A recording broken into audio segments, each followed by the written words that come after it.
प्रांजल, काय अधिक माहिती तिरंगा रॅली संदर्भात?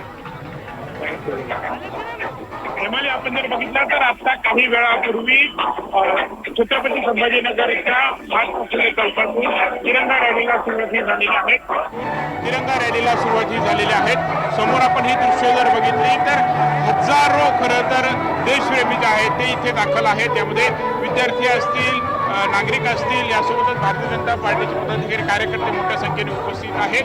इथून महात्मा फुले चौकातून ह्या तिरंगा यात्रेला सुरुवात झालेली आहे आणि इथे शेवट आहे तो क्रांती चौकातून होणार आहे. दरम्यान आपण जर बघितलं तर छत्रपती संभाजीनगरमधील रस्ते जे आहेत ते खत दिसेनासे झालेले आहेत. संभाजीनगरमधील मुख्य ही बाजारपेठ आहेत आणि तिथून सध्या ही यात्रा जी आहे ती मार्गस्थ होते. आपण जर बघितलं तर देशभक्तीपर घोषणाबाजी ही केली जाते. एकंदरीतच देशाप्रती प्रेम असेल किंवा अभिमान खरं तर साठी हा तिरंगा यात्रेचं खरं तर आयोजन जे आहे ते करण्यात आलेलं आहे. आपण जर तर ढोलताशांचा गजर हा केला जातोय. देशभक्तीपर गाणं हे लावली गेलेली आहेत आणि पूर्णतः छत्रपती संभाजीनगरमधील वातावरण जे आहे ते देशभक्तीपर झाल्याचं बघायला मिळत आहे. दरम्यान आता जर बघितलं तर सगळीकडे जे आजूबाजूचे नागरिक देखील असतील ते देखील या यात्रेचं स्वागत हे करतायत. मुख्यमंत्री फडणवीस यांची इथे प्रमुख उपस्थिती आहेत. मात्र त्यांच्यासोबतच मंत्री राधाकृष्ण विखे पाटील, गिरीश महाजन यांच्यासह अतुल सावे असतील, अध्यक्ष विधानसभेचे असतील राम शिंदे, यासोबत रावसाहेब दानवे आणि इतर भाजपचे नेते असतील, मंत्री असतील, हे देखील या रॅलीमध्ये उपस्थित झालेले आहेत. हेमाली, कधीपर्यंत म्हणजे ही रॅली कुठपर्यंत चालणार आहे? ही पदयात्रा कुठपर्यंत राहणार आहे?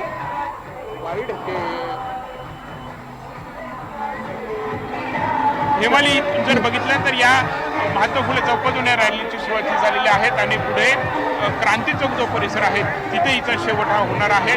नंतर हे अंतर आपण जर बघितलं तर जवळपास एक 1.5 ते 2 किलोमीटरचं हे अंतर आहे आणि पूर्णपणे पायी चालत तर मुख्यमंत्री फडणवीस देखील इथे सहभागी हे झालेले आहेत. छत्रपती संभाजीनगरमधली ही तिरंगा रॅली आहे आणि साधारणपणे 1.5 किलोमीटर पर्यंत पदयात्रा होणार आहे. या रॅलीमध्ये स्वतः मुख्यमंत्री देवेंद्र फडणवीस हे उपस्थित आहेत. ते या पदयात्रेत सहभागी झालेले आहेत. मुंबई पुण्यात देखील ते तिरंगा रॅलीमध्ये सहभागी झाले होते. प्रांजल, आजच्या या तिरंगा रॅलीमध्ये भाजपकडून आणखीन कोणकोणते नेते उपस्थित आहेत मुख्यमंत्र्यांबरोबर?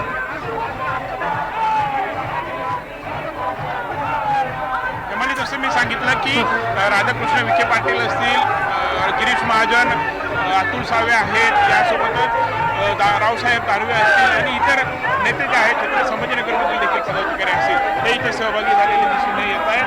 आता जर बघितलं तर बाजारपेठ शहर संपूर्णतः ही यात्रा ही पुढे मार्गस्थ होते. पुष्टी ही केली जाते. यासोबतच समोर जर बघितलं तर विद्यार्थ्यांच्या हातामध्ये झेंडे आहेत. यासोबतच एक मोठा खरं तर तिरंगा देखील जो आहे तो इथे फडकवला जातोय. प्रांजल, मुंबई पुण्यात जशी तिरंगा रॅली झाली होती त्यावेळी काही महाविद्यालयीन विद्यार्थी देखील त्यामध्ये सहभागी झाले होते. काही संघटना सहभागी झाल्या होत्या. संभाजीनगरमधील काही स्थानिक संघटना सहभागी झाल्या आहेत का? कुणाकुणाचा सहभाग आहे या तिरंगा रॅलीमध्ये?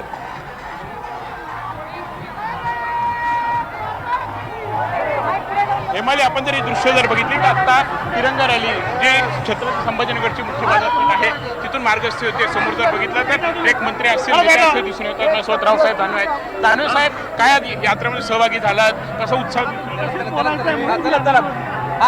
देशभक्ती, तिरंग्याबद्दलची आस्था आणि देशाबद्दलचं प्रेम याची जागृती प्रत्येक नागरिकात व्हावी यासाठी भारतीय जनता पार्टीनं देशभर अशा प्रकारच्या यात्रेचं आयोजन केलं आहे आणि मला असं वाटतं की प्रचंड प्रतिसाद आपल्या या देशामध्ये तिरंगा यात्रेला मिळतो. विरोधी पक्ष अंबादास दानवे टीका केली की शाळेचे विद्यार्थी ते उचलून आणले शाळा बुडून. सरकारीरित्या जर कार्यक्रम असेल तर शाळेचे विद्यार्थी असतातच ते त्यांच्या लेवलला काढतात. ते आयोजन शासकीय पातळीवर झालं. जर बघितलं तर शासकीय पातळीवर ते आयोजन करण्यात आलेलं आहे असं त्यांनी म्हटलेलं आहे. समोर जर बघितलं तर मंत्री असतील, नेते मंडळी असतील हे देखील उपस्थित आहेत. समोर जर बघितलं तर राधाकृष्ण विखे पाटील आहेत, त्यांच्याशी आपण बोलूयात. विखे पाटील साहेब, मोठा उत्साह करता बघायला मिळतो. ऐतिहासिक रॅली आहे. जनतेच्या मनामध्ये देशाच्या बद्दलची जी भावना आहे, आज उद्या देशाचा स्वातंत्र्य सोहळा होतो त्यानिमित्ताने आज मोठ्या ओसंडून लोकांचा उत्साह वाहतोय. आदरणीय प्रधानमंत्री नरेंद्र मोदीजी यांनी देशाच्या प्रति जी काही 23 आणि तिरंगा यात्रा सुरू केली, मला वाटतं आज त्याचा उच्चांक झालेला आहे. मी संपूर्ण संभाजीनगर आणि उत्तर महाराष्ट्राच्या सगळ्या मराठवाड्याच्या जनतेचं मनापासून अभिनंदन करतो. संभाजीनगरच्या शहराच्या नागरिकांचं अभिनंदन करतो. मला वाटतं एक ऐतिहासिक तिरंगा यात्रा या रॅली आज संपन्न होते.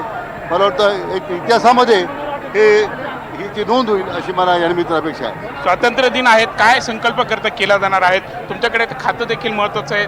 यंदा अनेक ठिकाणी करतं पाणी पुरवठा आहे, मराठवाड्यामध्ये देखील पाहिजे, अनेक धरणामध्ये पाणी हे मुबलक आहे. दुष्काळमुक्त महाराष्ट्र करण्याचा जो संकल्प आपले लोकप्रिय मुख्यमंत्री देवेंद्रजी फडणवीस साहेबांनी केलेला आहे, मला वाटतं तो दुष्काळ हा भूतकाळ झाला पाहिजे हा संकल्प या निमित्तानं मी केलेला आहे आणि त्या दृष्टीने आम्ही काम करतो. आपण बघत आहोत खरं तर दुष्काळमुक्त महाराष्ट्र करण्याचा संकल्प आमचा आहे असं विखे पाटील यांनी म्हटलेलं आहे. सध्या आपण जर बघितलं तर क्रांती चौक पोलीस ठाण्याची जी हद्द आहे तिथे खरं तर ही यात्रा आता तर त्या आजीवन दाखली झालेली आहेत. बाजारपेठेचा सर्व परिसर आहेत आणि समोर जर बघितलं तर मोठा उत्साह आहे. वंदे मातरमची घोषणाबाजी ही केली जाते, देशभक्तीपर गाणंही लावण्यात आलेले आहेत, तिरंगा जो आहे तो फडकवला जातो आहे आणि हे आपण जर बघितलं तर ही तिरंगा यात्रा जी आहे ती खरं तर मोठ्या उत्साहामध्ये पार पडते आहेत. आमदार देखील आहेत मंगेश चव्हाण. मंगेशची काय भावना आहे? खरं तर सगळ्यांना आज जी प्रत्येक भारतीयाच्या मनात जी भावना आहे की स्वातंत्र्याचा तिरंगा घेऊन सगळे आज अगदी उत्स्फूर्त म्हणजे अगदी छत्रपती संभाजीनगर आज तिरंगामय झालेलं आपण सगळेजण पाहतोय.